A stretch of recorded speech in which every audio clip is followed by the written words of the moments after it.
সারাক্ষণ পড়াশোনা করে আসলাম ভিনিসিয়াস জুনিয়রকে নিয়ে, আত্মবিশ্বাস ছিল তুঙ্গে। তার কারণ ইনজুরিতে জর্জরিত স্কোয়াড খুব বেশি একটা ভালো করতে পারবে কিনা এই প্রত্যাশা ছিল মাদ্রিদ ভক্তদের মধ্যেও। সেখানে রিয়াল মাদ্রিদ এমন কিছু করে দেখাবে অনেকেই কল্পনা করেনি, কেউ কল্পনা করেনি ভিনিসিয়াস জুনিয়র যেখানে নিজেকে রাঙিয়ে ফেলতে পারবেন সেই জায়গায় সামনের সারিতে এসে ফেদেরিকো ভালভার্দে দ্য ফেনোমেনন এমন একটা দুর্দান্ত পারফরমেন্স করে দেখিয়েছেন, যেই পারফরমেন্সের জন্য গোটা বিশ্ব হতবাক হয়ে তাকিয়ে আছে। আপনিও কল্পনা করতে পারেননি যে ফেদে ভালভার্দের কাছ থেকে এরকম কিছু একটা পাওয়া যাবে। সারাক্ষণ রিয়াল মাদ্রিদের স্কোয়াডে যতগুলো প্লেয়ার আছে প্রত্যেকেই ভালো পারফর্ম করলেও কিছু কিছু মানুষের পারফরমেন্স সবসময় আড়ালে থেকে যায়। তার ভেতর সবার আগে যে নামগুলো উচ্চারণ করি, একজন হচ্ছে থিবো কোর্তোয়া, আরেকজন হচ্ছে ফেদে ভালভার্দে। কিন্তু আজকে দুজনের সমন্বয়টা দেখেন, ফেদেরিকো ভালভার্দে গোল করলেন, অ্যাসিস্ট করলেন থিবো কোর্তোয়া। আপনি কি এটা বিশ্বাস করতে পারেন? আপনার এই জায়গাটায় অবশ্যই বিশ্বাসের ঘাটতি থাকাটাই স্বাভাবিক ছিল যে ফেদেরিকো ভালভার্দে চ্যাম্পিয়ন্স লিগে নিজেদের ঘরের মাঠে ম্যান সিটির মতো রাইভাল, তাদেরকে তো এখন এক প্রকার চ্যাম্পিয়ন্স লিগের রাইভাল বলা হয়, এই রকম রাইভাল দলের বিপক্ষে হ্যাট্রিক করে বসবে। This is unbelievable. আমি যদি আপনাকে ম্যাচের শুরু থেকে বলতাম তাহলে আপনি হয়তো বা আমাকে বকাঝকা করতেন, কিংবা আপনাকে যদি অন্য কেউ বলতো তাহলে আপনিও বকাঝকা করতেন। কেন করবেন না বলেন?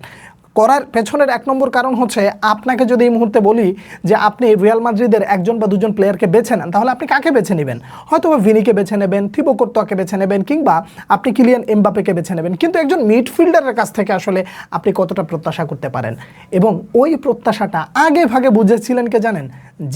Zinedine Zidane. আমি যে কথাটা একটু আগেও বলে এসেছি একবার এক জায়গায়, সেটা হলো যে রিয়াল মাদ্রিদ ভক্তরা জিনেদিন জিদানকে 3টা হ্যাট্রিক ইউসিএল জয়ের জন্য সারা জীবন মনে রাখবে। আপনি মনে রাখবেন না? নিশ্চয়ই আপনি মনে রাখবেন। কিন্তু আপনি কি জানেন মার্কাস লরেন্তে, যে কিনা এই মুহূর্তে খেলছে অ্যাথলেটিকো মাদ্রিদে, এই প্লেয়ারটাকে বেছে নিতে হবে নাকি ফেদে ভালভার্দেকে বেছে নেবেন? 2টা প্লেয়ারকে বেছে নেওয়ার কথা বলা হয়েছিল, সেখানে জিনেদিন জিদান বেছে নিয়েছিলেন ফেদে ভালভার্দেকে। ফেদে ভালভার্দেকে বেছে নেওয়ার কারণে পরবর্তীতে মার্কাস লরেন্তে রিয়াল মাদ্রিদকে ছেড়ে দিয়ে তিনি চলে গিয়েছিলেন অন্যত্রে।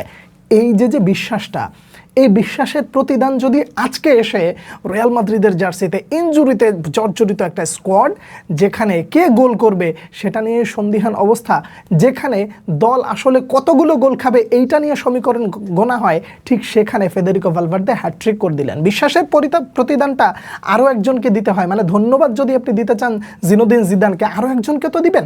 সেই ব্যক্তিটার নাম হচ্ছে টনি ক্রুস। বলে গিয়েছিলেন যে রিয়াল মাদ্রিদের ফিউচার যদি আপনি কাউকে দেখেন তাহলে এই ফেদে ভালভার্দের দিকে তাকান, এবং নিজের টি শার্টটা নিজে থেকে বলে গিয়েছিলেন যে তাকেই দেওয়া হোক। এবং সেই যোগ্য ব্যক্তি আপনাকে প্রমাণ করে দিল যে রিয়াল মাদ্রিদ মরে না, রিয়াল মাদ্রিদ বেঁচে থাকে যতক্ষণ না রেফারি শেষ বাঁশি বাজায় এবং গোটা দুনিয়া বলে শেষ হয়ে গেছে।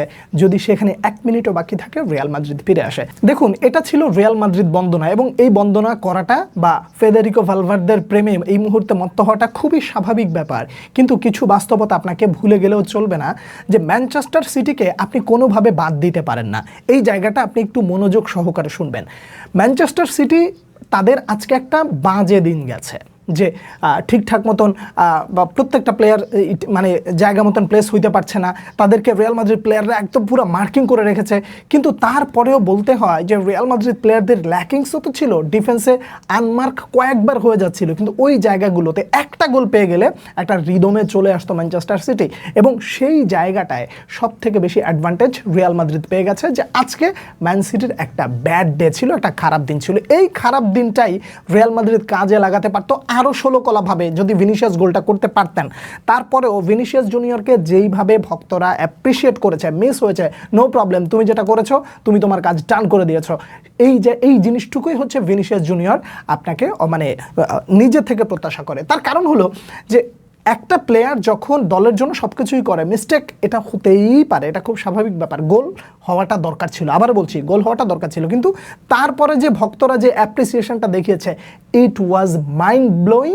এইখানে আর কোনো সন্দেহ রাখার জায়গা নাই যে ভিনিসিয়াস জুনিয়র শুধুমাত্র রিয়াল মাদ্রিদের জন্য। এবার একটু বাস্তবতার নিরিখে যদি পড়াশোনা করার কথা বলেন, তাহলে যেই সত্য কথাগুলো আপনাকে এই মুহূর্তে মানতে হবে, রিয়াল মাদ্রিদের মানে এই সিজনে আজকের দিনটা দুর্দান্ত একটা ভালো দিন ছিল, কোনো সন্দেহ নাই। কিন্তু আপনাকে মনে রাখতে হবে পরের লেগটা কিন্তু সিটির মাঠে, আপনি নির্ভর হতে পারবেন না। মানে সেকেন্ড লেগে সিটি আগে যদি একটা গোল দেয়, আগে যদি দুইটা গোল দেয়, রিয়াল মাদ্রিদ পিছিয়ে পড়ে যাবে। কিন্তু সেই জায়গায় আজকে যেইভাবে ম্যান মার্কিং হয়েছে, ঠিক এইভাবে ম্যান মার্কিং করে করে করে করে সেকেন্ড লেগটাও ট্যাকেল দিতে হবে। টেকনিক্যাল অ্যানালাইসিস যদি করতে বলেন, নিশ্চয়ই পরবর্তী পর্বে আবার আপনাদের সামনে সেই ব্যাপারটা নিয়ে তুলে ধরবো। আজকের এই ম্যাচটা যেই মানুষগুলোকে নিয়ে আসলে সব থেকে বেশি কথা বলা দরকার, সেই মানুষগুলোর জন্য সবার উপরে থাকবে হচ্ছে ফেদেরিকো ভালভার্দে। সেকেন্ড যদি কাউকে দিতে হয়, সে হচ্ছে থিবো কোর্তোয়া, যে 1 ভার্সেস 1 একটা মানে বল কীভাবে ঠেকিয়ে দিয়েছে এবং একটা অ্যাসিস্টও করেছে। একই সাথে আজকে ডিফেন্স এবং মিডফিল্ড যেভাবে ডিফেন্সকে সহযোগিতা করেছে রিয়াল মাদ্রিদকে, এইটা ছিল চোখে লেগে থাকার মতো। আমি যা দেখেছি তাই আপনার সামনে তুলে ধরেছি। আপনারা কেমন দেখলেন, কেমন উপভোগ করলেন? ফেদেরিকো ভালভার্দের নামের সাথে ফেনোমেনন যুক্ত করে দিলে, বা মিস্টার অলরাউন্ডার দাও, মানে গোটা বিশ্বের মধ্যে যদি আপনি সেরা অলরাউন্ডার খোঁজা হয়, তাহলে ফেদেরিকো ভালভার্দে এই মুহূর্তে রাইট নাও সবার উপরে থাকবে। এই কথাটা বললে কি মোটেও অপরাধ হবে? আপনার মন্তব্যের অপেক্ষায় রইলাম। পরবর্তী ভিডিওতে আবার দেখা হচ্ছে, সে পর্যন্ত অনেক অনেক ভালো থাকবেন। আল্লাহ হাফেজ।